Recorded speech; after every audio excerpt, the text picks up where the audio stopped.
we have Ozoz here with us, Kitchen Butterfly. Hi. Thank you for coming by. Thank you for having me. So you have been blogging for quite a while. And 10 years. Wow, that's a while. That's a long time. Yeah. So what made you want to start blogging about Nigerian food and not necessarily about maybe Chinese food or just going to a restaurant and just taking a picture? Like, why Nigerian food? To be honest, I first started out as wanting to write about things that I learned.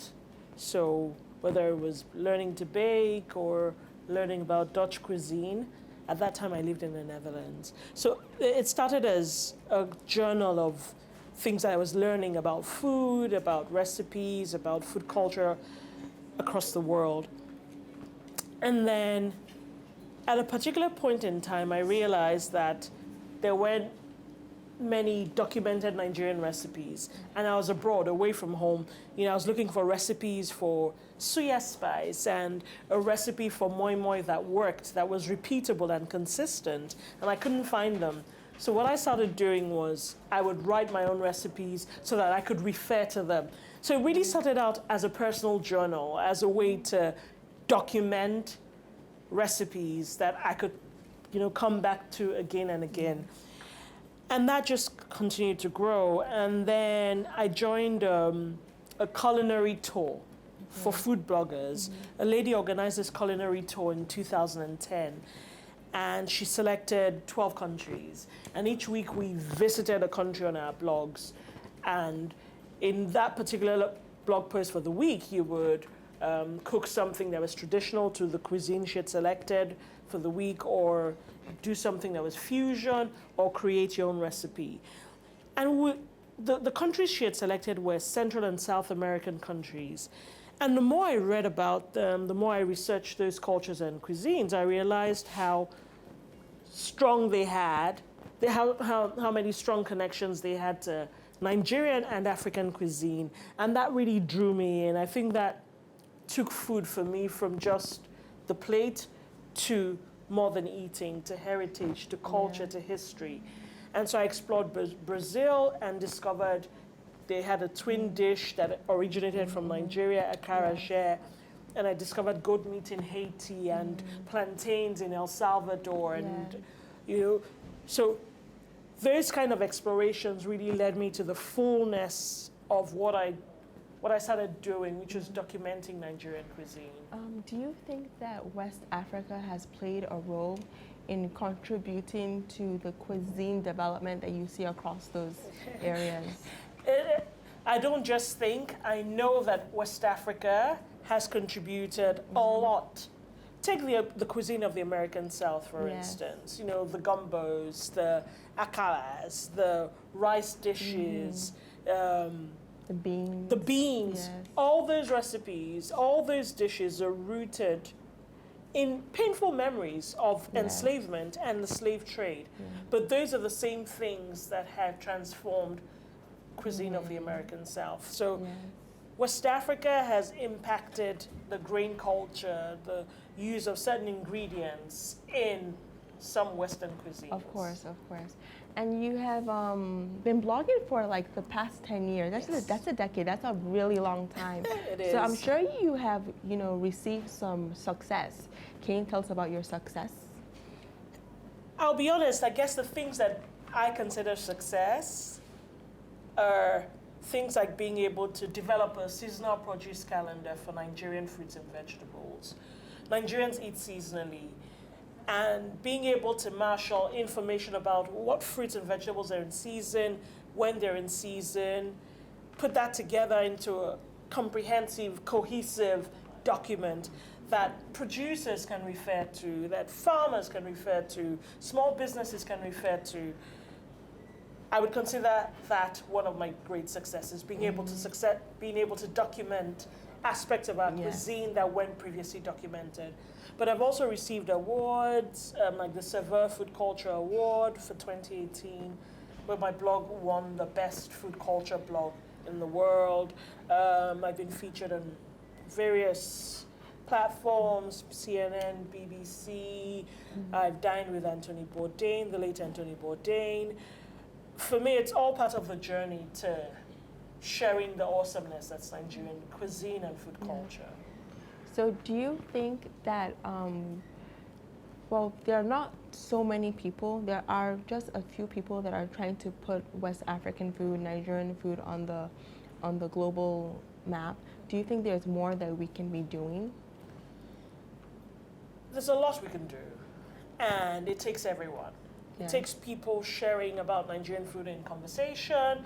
It takes food writers, photographers, stylists, audio artists, videographers. It will take a combination and a network of people with different skills and talents to continue to share the gospel of Nigerian food. Yes. People need to hear it, experience it, see the colors, taste it. So there's work to be done by farmers, cooks, home cooks, chefs, supermarket owners, airlines, every avenue and every medium through which we can get the word of Nigerian food out is a good opportunity. Yeah. So there's still a lot of work to be done before Nigerian food can be spoken of in far-flung corners. Yes. You know, I want to go to New Zealand someday and have food at a Nigerian restaurant. Yeah, I want New Zealanders to experience what Nigerian food is and be able to understand it. So for me, in the first instance, it's not about people understanding the whole entire variety of what Nigerian food is, but at least having an understanding of the structure of Nigerian cuisine. How do Nigerians eat? Fresh, seasonal. What kind of spices do they use? What kind of foods are common on their tables? Soups, stews, sauces. What are the carbohydrates that accompany these meals? So there's a lot. There's a whole diversity, but I think that we can establish a simple framework that can be understood by everyone. Of course. Or at least by majority of people, have them understand what Nigerian food is. Because you can ask anyone about French cuisine, and people can tell you a little bit about French technique. You can ask about American cuisine, and people will tell you hamburgers, or British cuisine, fish and chips. So just having that baseline of what Nigerian food is, what dishes are kind of like anchors for Nigerian cuisine would be helpful. What is Nigerian food to you? Nigerian food is an interesting melange of colors, textures, nuts, seeds, tubers, roots. We eat fresh, we eat seasonal, we eat food that some would consider spicy, but I make a distinction between spice and pepper, right? So spice for me is a whole rounded sense of flavor. You have woody, floral, as opposed to pepper that's just heat. Nigerian cuisine varies across the many regions, but characteristically you'll have starches that are kind of like cooked doughs, accompanied by soups and stews. So the stews usually begin with a base, and in that base, almost every stew will have either a nut to thicken it or a root to thicken it. Then you'll have greens, and the greens could be leafy or they could be herbs. So whether you're talking about Igbo ofe nsala, which is like a white soup, or Yoruba egusi, or miyan kuka in the north from baobab leaves, all of them basically have the same framework. Stock, protein, nuts and seeds or leaves to thicken, and seasoning. So Africa is going through a renaissance. They're beginning to look at our fashion, our music, our movies, and our food, but not so much. And now we have you, who has been doing it for the past 10 years, and we have chefs that are, trying to focus on West African food, Nigerian food. So do you think that it's now the time to take ownership of how we have contributed? Because when we look at things that are happening in America or in England or in Europe, we see chefs over there that are of maybe African descent trying to put our food on a global stage, but we do definitely have people here doing it, but we don't have enough. We don't have enough people. And what's enough? Who's to define enough? We don't have enough. I think we have as much as we need for now. Oh, yes. And then I think there's so many aspects and avenues to pushing this gospel. I don't think it's as much as how many people we have, but whose camera is looking, whose gaze is looking at who's doing what work, right? And what lenses are we using to tell those stories? Someone who's in the US might already have access to a broader platform, more exposure, but it doesn't mean that then people here, it just might not be publicized in the same channels as people abroad. I think that all work is valid. I think that everyone is contributing as much as they can. Take myself and a group of friends. A few months ago, we came together and put on a food summit.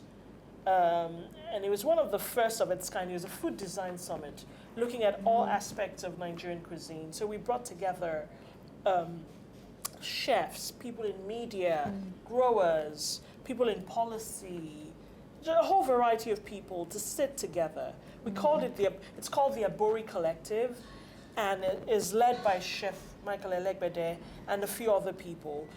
As part of that, we had a food exhibition, and the food exhibition focused on the oils of Nigeria, grains and seeds, spices, utensils. And a lot of people who attended were stunned. I mean, a lot of the things in the exhibition came from my personal collection. And they were like, oh, we have this variety of stuff in Nigeria around food. And we're like, yes. I think it's of utmost importance to showcase what we have first to Nigerians. So we need to educate ourselves and come together. First. Come together as one. It's precisely. So a lot of the work I do is focused on sharing the gospel of Nigerian cuisine for Nigerians first. Nigerians are my first line of defense. They're the people I want to woo. They're the people I want to convince. They're the ones I want to take on this magical, romantic journey of discovering Nigerian food. Nigerians first. And then West Africans. And then the rest of the world. But I feel called and led to minister to Nigerians and Nigerian food lovers. And you don't have to like food to understand its essence, its power, its magic, its purpose, and also how far-reaching it could be. Wow, that's a lot to take in. That's a lot to take in. So we do have a lot of work to come together as one, to push our food within Nigeria, and not just focus on like one specific cuisine or region. We have to know what we have, embrace it, and celebrate it. Took the words out of my mouth. Precisely. Chef Ozoz, thank you for coming, and we hope to see you again very soon. Thank you, Doreen.